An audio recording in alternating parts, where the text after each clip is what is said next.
Pemirsa, kembali Anda menyaksikan Indonesia Bertakbir. Sebelum kita akan melanjutkan dialog, kita akan terlebih dahulu mengupdate situasi dari Tokyo, Jepang bersama dengan Widya Nursela. Widya, bagaimana situasi terkini di sana? Baik, selamat malam.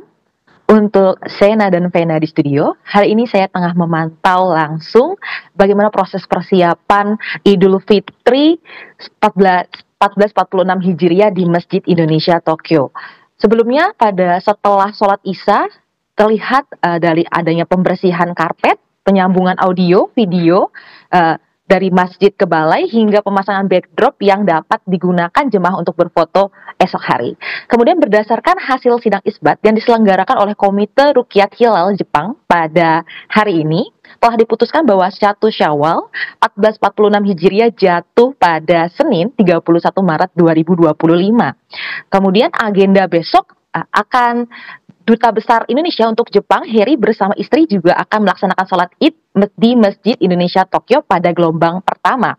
Sebagai informasi juga, sholat Id di Masjid Indonesia Tokyo akan dilakukan sebanyak 5 gelombang yang dimulai pada pukul 7 pagi hingga 11 siang waktu setempat.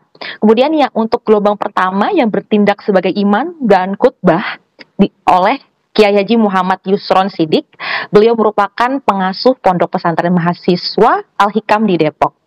Sebelumnya pendaftaran sholat Idul Fitri di Masjid Indonesia Tokyo ini dilakukan secara online, yang mana setidaknya ada sebanyak 5.000 pendaftar yang hingga hari ini telah tercatat untuk hadir dalam gelaran sholat Idul Fitri. Dan dikarenakan banyaknya membeludaknya para jemaah yang ingin menghadiri sholat Idul Fitri di Masjid Indonesia Tokyo, panitia juga memperbolehkan jemaah yang di luar Tokyo untuk menginap langsung di masjid, disediakan di lantai 2 masjid untuk jemaah perempuan dan aula sekolah Republik Indonesia Tokyo untuk jemaah laki-laki.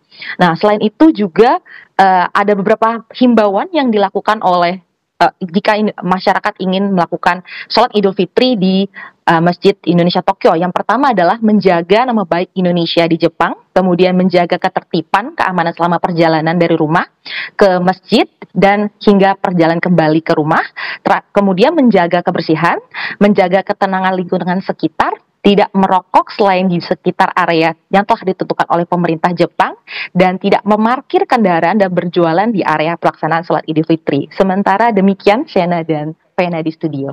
Baik, terima kasih banyak Widya Nursela atas laporan Anda langsung dari Tokyo, Jepang.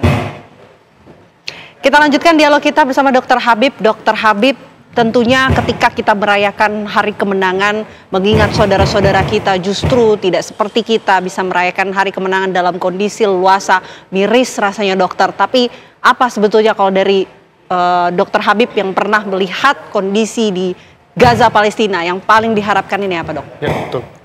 Ya, tentu kita berharap bahwa situasi ini tetap menjadi fokus masyarakat, terlepas dari berbagai masalah kemanusiaan yang lain, tapi ini memang merupakan suatu kejahatan kemanusiaan abad ini ya, kalau ya kita lihat, dan merupakan sebuah fenomena yang harus terus-menerus digaungkan, bukan hanya secara kemanusiaan, tapi juga secara akademik, gitu ya, dari berbagai sisi, bukan hanya sisi kesehatan, tapi juga sisi sosial, humaniora, politik, itu semua harus diangkat dan dikaji oleh para akademisi, dan menjadi dasar kita untuk mengadvokasi bagaimana supaya dalam waktu singkat tentu harus dihentikan serangan ini, kemudian dibuka blokade, baru kemudian segala upaya diplomasi yang tadi pernah disampaikan oleh Bapak Wamen itu bisa dilanjutkan. Amin, amin. Mudah-mudahan upaya perdamaian di bumi Palestina bisa segera terwujud.